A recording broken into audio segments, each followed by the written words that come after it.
उज़बिल्लाहिमिनश्शैतानिर्रजीम बिस्मिल्लाहिर्रहमानिर्रहीम। तो आज का हमारा दूसरा लेक्चर है पॉलिटिकल साइंस के बारे में। तो जैसा कि हमने फर्स्ट लेक्चर में पढ़ा था कि पॉलिटिकल साइंस क्या है, इसकी इंट्रोडक्शन के बारे में, उसके जो डेफिनेशंस थे सारे, उसके बारे में हमने पढ़ा था। तो आज हमारा टॉपिक है उसके स्कोप के बारे में, पॉलिटिक्स के बारे में कि पॉलिटिक्स क्या चीज़ है, इसकी डिराइवेशन इसलिए मैंने ये सब टॉपिक्स ली है कि स्टार्ट से, जैसा कि मैंने इंट्रोडक्शन में भी ये बताया है कि हम स्टार्ट लेंगे। मेरा मतलब है बेसिक से हम पॉलिटिकल साइंस के बेसिस को जानेंगे कि कैसे जो है पॉलिटिकल साइंस डिराइव हुआ है, कैसे इसके स्कोप वगैरह, हिस्ट्री वगैरह, ये सब हम पढ़ेंगे ताकि स्टूडेंट को समझने में आसानी हो। इसीलिए इसके डिराइवेशन भी मैंने इसमें इंक्लूड की है टॉपिक में। तो इसके जो मेन 2 लेवल्स है, टाइप्स भी हम कह सकते हैं, उसके बारे में हम पढ़ेंगे। और इसी तरह पॉलिटिकल साइंस का जो अदर सोशल साइंसेस है उसके साथ जो रिलेशन में है वो हम पढ़ेंगे। तो चलते हैं, अपने लेक्चर को स्टार्ट करते हैं। तो आज हमारे सेकंड लेक्चर का जो फर्स्ट टॉपिक है वो स्कोप ऑफ पॉलिटिकल साइंस है। इसकी हम ब्रीफ एक्सप्लेनेशन देंगे। जैसे कि पिछले वीडियो में हम पॉलिटिकल साइंस के बारे में पढ़ा है, इसके इंट्रोडक्शन के बारे में, इसके जो डेफिनेशंस थे उसके बारे में। तो आज हम पॉलिटिकल साइंस के स्कोप के बारे में पढ़ेंगे। तो पॉलिटिकल साइंस जो है ये स्टडी ऑफ स्टेट कहलाएगी। कैसे पॉलिटिकल साइंस देखते हैं कि ये देखता है कि कैसे जो है एक स्टेट होता है, स्टेट क्या होता है, स्टेट कैसे बनते हैं, कैसे जो है वो काम करते हैं, उसकी रोल क्या है सोसाइटी में। तो इसी तरह ये एग्जामिन करते हैं स्टेट स्ट्रक्चर को, और इसके जो पीपल्स के साथ जो उसका रिलेशनशिप होता है उसको ये स्टडी करते हैं।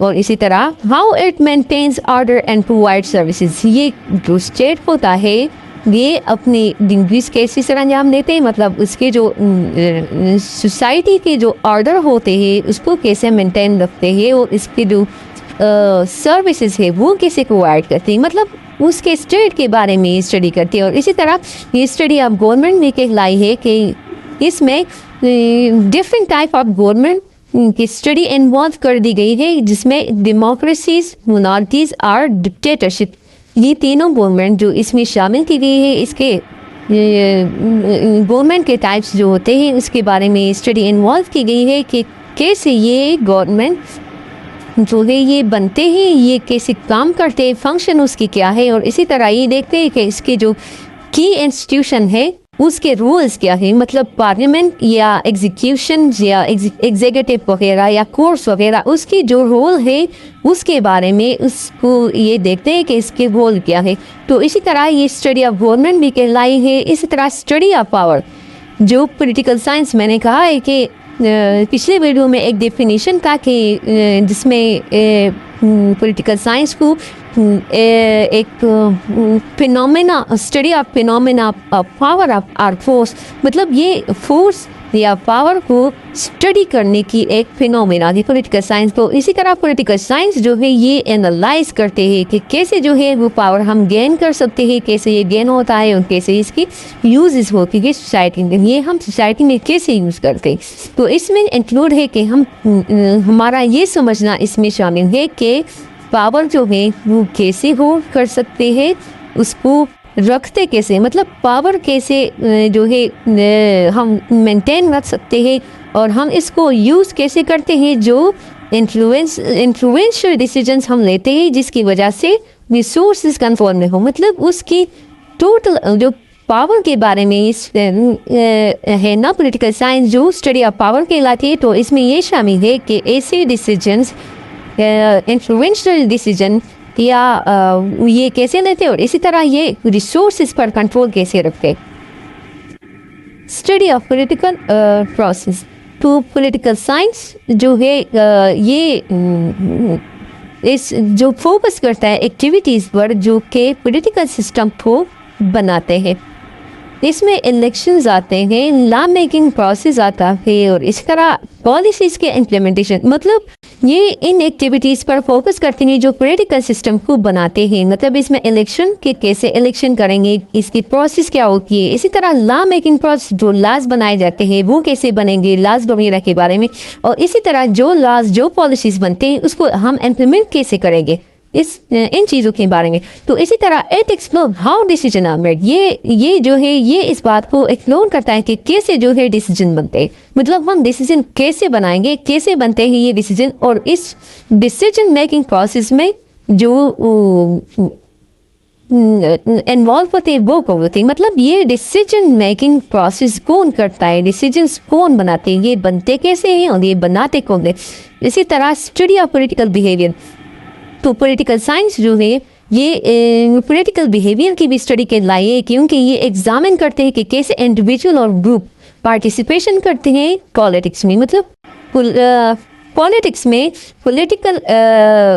इंडिविजुअल्स या ग्रुप्स जो होते हैं वो पार्टिसिपेशन कैसे करते हैं, इसमें ये स्टडी इंक्लूड है कि कैसे जो है हम इसमें ये स्टडी करते हैं कि लोग जो है वो वोट कैसे करते, वो अपने वोट को कैसे कास्ट करेंगे, इसी तरह पब्लिक ओपिनियन कैसे फॉर्म होते हैं, और इसी तरह पॉलिटिकल पार्टीज़ या इंटरेस्ट ग्रुप जो होते हैं जो पॉलिटिकल आउटकम को बनाते हैं उसकी रोल क्या होती है, को हम पॉलिटिकल बिहेवियर में जो पॉलिटिकल साइंस होती है उसमें हम पॉलिटिकल बिहेवियर को भी स्टडी करते हैं। इसी तरह स्टडी ऑफ पॉलिटिकल थ्योरी, ये पार्ट जो है ये पॉलिटिकल साइंस ये जो है डील करता है बिग आइडियाज़ के साथ।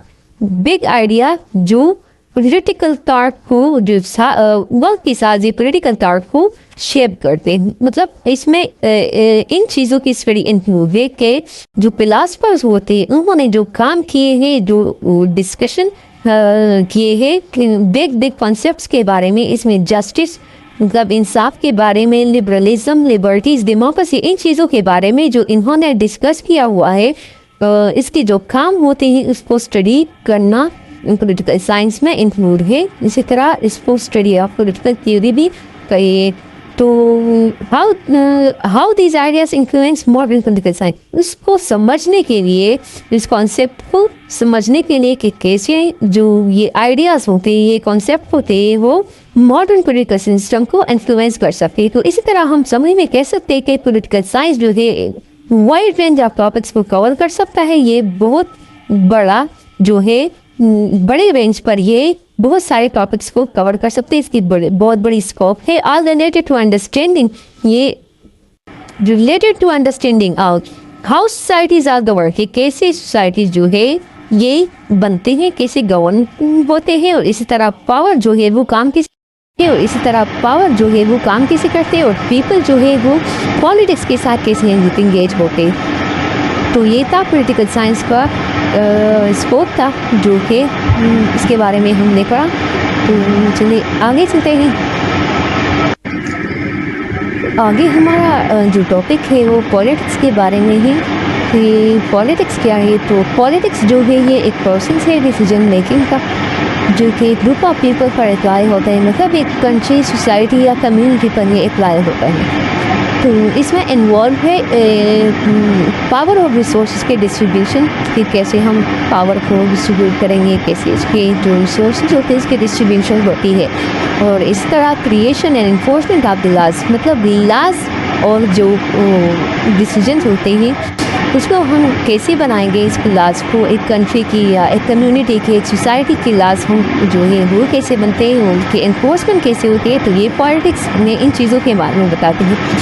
और इसी तरह जो सोसाइटी, कंट्री या कम्युनिटी होती है उसको कैसे गवर्न करेंगे, मतलब उसके गवर्नेंस के बारे में ये बताते हैं। तो पॉलिटिक्स जो है वो इसके बारे में है कि कैसे जो है लोग, ग्रुप्स या जो इंस्टीट्यूशंस होते हैं वो एक दूसरे के साथ कैसे इंटरेक्ट होते हैं, मतलब उसकी इंटरेक्शन जो होती है उसके बारे में ये पॉलिटिक्स जो है ये बताते हैं। और इसकी जो डिसीजन और पॉलिसीज़ के इन्फ्लुएंस होते हैं जो कि सारे हर एक ग्रुप को या कम्युनिटी को या सोसाइटी या कंट्री को वो इफ़ेक्ट करता हो।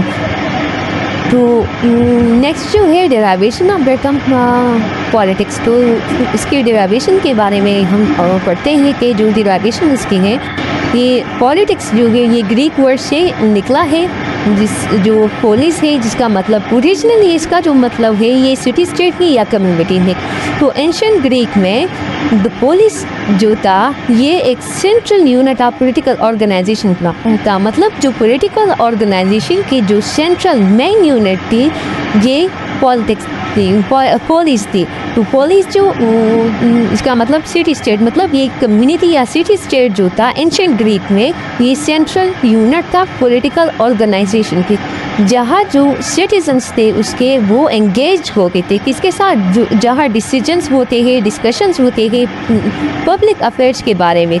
ये जो उसके सिटीजन्स होते थे ये इन चीज़ों के बारे में, उस जो पब्लिक अफेयर्स थे उनके बारे में ये लोग उसके साथ इंगेज होते हैं जब ये डिसीजंस होते थे या डिस्कशंस होते थे इन चीज़ों के बारे में। तो टाइम के साथ जो इसी तरह जो टाइम के साथ जो डिसीजंस मेकिंग और जो गवर्नेंस जो थी वो एक बॉर्डर प्रैक्टिस थी, उसका हवाला देने के लिए ये तैयार ये सोसाइटी जो है इन चीज़ों के साथ ये इनको रेफर करती है कि जो the broader practice of the government and the decision making, मतलब ये जो गवर्नेंस और डिसीजन मेकिंग जो थी वो सोसाइटी ने एक ब्रॉडर प्रैक्टिस के साथ रेफर करती है। नेक्स्ट टॉपिक हमारा लेवल्स के बारे में। पॉलिटिक्स के जो लेवल्स होते हैं या हम टाइप भी कह सकते हैं इसको, तो फर्स्ट है micro and second one macro level. ये 2 लेवल्स है पॉलिटिक्स के। तो माइक्रो लेवल जो पॉलिटिक्स है वो पॉलिटिकल एक्टिविटीज़ और इंटरेक्शन के साथ रेफर करता है जो स्मॉलर या पर्सनल स्केल पर होता है। इसमें जो स्मॉलर ग्रुप्स के साथ डायनामिक्स होते हैं वो इंक्लूड होता है, जिसमें फैमिलीज आती है, ऑर्गेनाइजेशन आते हैं, वर्क प्लेस या कम्युनिटीज़ आते हैं। इसके जो फोकस है वो इंडिविजुअल और ग्रुप्स के बिहेवियर्स पर होते हैं। जो ग्रुप और इंडिविजुअल के बिहेवियर्स होते हैं उन पर इसकी फोकस होती है। इसी तरह negotiation of power and smart sitting के जो नेगोशिएशन ऑफ पावर होती है उस पर इसकी फोकस होती है। इसी तरह डिसीजन बनते कैसे है एवरीडे इंटरेक्शन में, मतलब डेली जो हम बातचीत करते हैं इसमें जो डिसीजंस बनते हैं वो कैसे बनते हैं। अच्छा, मैक्रो लेवल पॉलिटिक्स जो है वो लार्जर और societal scale of political activities के साथ डीलिंग करते हैं। मतलब जो पॉलिटिकल एक्टिविटीज़ होती है उसकी बड़े स्केल में ये डील करता है और इसमें इंक्लूड है पॉलिटिक्स ऑफ एंटायर नेशन, जो कि सारे नेशंस होते हैं इसके पॉलिटिक्स के इसके साथ ये डील करता है इंटरनेशनल रिलेशन के साथ और इस तरह ग्लोबल इश्यूज इसमें आते हैं। इसके फोकस जो है कि इस बात पर है कि पॉलिटिकल इंस्टीट्यूशंस जो है, गवर्नमेंट जो भी या ग्लोबल ऑर्गेनाइजेशंस जो है वो काम कैसे करते हैं, वो कैसे ऑपरेट करते हैं and how laws and policies are made. और जो ये लॉज इंटरनेशनल लेवल पर जो लॉज और पॉलिसीज होते हैं वो कैसे बनते हैं and how power is distributed or exercised on large scale. इस तरह अगर ये मैक्रो लेवल पॉलिटिक्स है तो इसमें लार्ज स्केल पर जो डिस्ट्रीब्यूशन होती है पावर की और एक्सरसाइज होती है उसके बारे में ये इसकी फोकस इन चीज़ों पर होती है।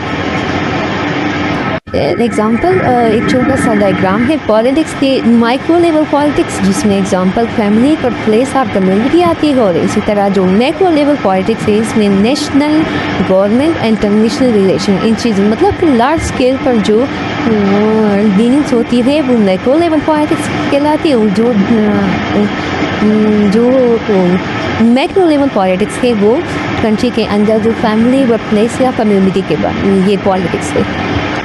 पॉलिटिक्स की जो समरी है इसमें ये ओवरऑल हम बात करते हैं कि पॉलिटिक्स जो है ये डिसीजन मेकिंग का एक प्रैक्टिस है जो ग्रुप्स या सोसाइटी को गवर्न करता है। इसी तरह ये ग्रीक वर्ड से डिराइव हुआ है जिसका जो पॉलिस वर्ड है उसकी मीनिंग है सिटी स्टेट। पॉलिटिक्स जो है वो ऑपरेट करता है both macro and macro levels पर, मतलब पॉलिटिक्स जो है ये काम करता है दोनों लेवल्स पर, जो माइक्रो मैक्रो लेवल है दोनों लेवल पर। माइक्रो लेवल पॉलिटिक्स जो है उसमें small scale interaction with in groups वो इन्वॉल्व है और जबकि मैक्रो लेवल जो पॉलिटिक्स है वो लार्ज स्केल पॉलिटिकल एक्टिविटीज़ जो नेशनल और ग्लोबल लेवल्स पर होता है उसके साथ ही डील करते हैं। Political science and other social science, ये नेक्स्ट टॉपिक है हमारा, जो पॉलिटिकल साइंस का जो रिलेशनशिप है अदर सोशल साइंसेस के साथ, वो हमारा टॉपिक है। पॉलिटिकल साइंस जो है ये एक ब्रांच है सोशल साइंसेस का, जो ह्यूमन सोसाइटी और सोशल रिलेशनशिप को स्टडी करते हैं, कैसे ये रिलेटेड कैसे एक दूसरे के साथ। तो चलो आगे बढ़ते हैं। सोशियोलॉजी जो है ये सोसाइटी और सोशल बिहेवियर को स्टडी करते हैं। पॉलिटिकल साइंस अक्सर ओवरलैप होता है सोशियोलॉजी के साथ, जो एग्जामिन करते हैं कि कैसे सोसाइटीज़ जो है ये पॉलिटिक्स पर इन्फ्लुएंस होती है, जिसमें वोटिंग बिहेवियर या role of social group in politics आता है। इकनॉमिक्स ये दूसरा जो साइंस है सोशल साइंस के। इकनॉमिक्स जो है ये प्रोडक्शन पर, डिस्ट्रीब्यूशन पर और इसी तरह consumption of goods and services पर फोकस करते हैं, ये इन चीज़ों पर उनकी फोकस है। तो पॉलिटिकल साइंस इकनॉमिक्स के साथ ऐसी कनेक्शन ऐसी जुड़ जाती है अक्सर जब ये गवर्नमेंट पॉलिसीज, टैक्सेशन और कैसे जो है पॉलिटिक्स जो असर रखता है इकनॉमिक डिसीजंस पर, उस टाइम ये एक दूसरे के साथ जुड़ जाती है, ये जुड़ती है जब ये इन चीज़ों की स्टडी आती है, जो गवर्नमेंट पॉलिसीज़ होती है टैक्सेशन के बारे में या पॉलिटिक्स के जो इन्फ्लुएंस है इकनॉमिक डिसीजंस पर, उसके बारे में ये है। एंथ्रोपोलॉजी जो है ये ह्यूमन कल्चर और सोसाइटीज़ को स्टडी करती है। तो इसकी अक्सर फोकस जो है ये हिस्ट्री पर और ट्रेडिशन पर होती है। पॉलिटिकल साइंस अक्सर इसे एंथ्रोपोलॉजिकल इंसाइट्स को यूज़ करती है कि इस बात को समझने के लिए कि कैसे जो कल्चर फैक्टर है वो कल्चर फैक्टर जो है वो पॉलिटिकल सिस्टम ऑफ गवर्नेंस को अफेक्ट करते हैं। तो नेक्स्ट है साइकोलॉजी जो ह्यूमन माइंड और बिहेवियर की स्टडी है, ये इन चीज़ों को एग्जामिन करता है। जो पॉलिटिकल साइंस जो है ये साइकोलॉजी को यूज़ करते हैं इस बात को अंडरस्टैंड करने के लिए कि कैसे जो लोग हैं वो सोचते हैं और एक्ट करते हैं पॉलिटिक्स के डिफरेंट वेज में। इसमें इलेक्शंस आते हैं और डिसीजन मेकिंग प्रोसेस आते हैं। हिस्ट्री जो जाहिर है पास्ट इवेंट को की स्टडी होती है, ये हिस्ट्री पॉलिटिकल साइंस अक्सर हिस्ट्री पर एनालाइज होता है, जो इस बात को समझने के लिए कि जो पॉलिटिकल सिस्टम की ओरिजिन होती है ये कैसे होती है, और इस तरह पास्ट कॉन्फ्लिक्ट को भी देखते हैं, कैसे हिस्टोरिकल इवेंट्स जो है वो करंट पॉलिटिकल सिचुएशंस को शेप कर सकते हैं। इसमें हम एक एग्जांपल भी दे सकते हैं कि कैसे जो है कंट्रीज जो है एक दूसरे के साथ ऑर्गेनाइजेशंस करते हैं। तो ये ऑर्गेनाइजेशन बनाने के लिए वो पास्ट जो ऑर्गेनाइजेशन होती है, हिस्ट्री की जो ऑर्गेनाइजेशन होती है उसको देखते हैं, उसमें जो मिस्टेक्स होती है या जो भी उसके साथ जो भी हुआ है होता है कि हिस्ट्री में, उसको देख के ऑर्गेनाइजेशन बनाते हैं। तो समरी में कह सकते हैं कि पॉलिटिकल साइंस जो है ये अदर सोशल साइंस के साथ इस बात के लिए इंटरेक्शन करते हैं कि वो एक फुलर पिक्चर ले कि कैसे पॉलिटिक्स जो है वो सोसाइटी में वर्क करता है। एक मुकम्मल तस्वीर लेने के लिए पॉलिटिक्स के काम की जो सोसाइटी में होती है, इस बात के लिए ये सोशल साइंसेस के साथ इंटरेक्शन करती है। तो ये था आज का हमारा topic. Thank you so much.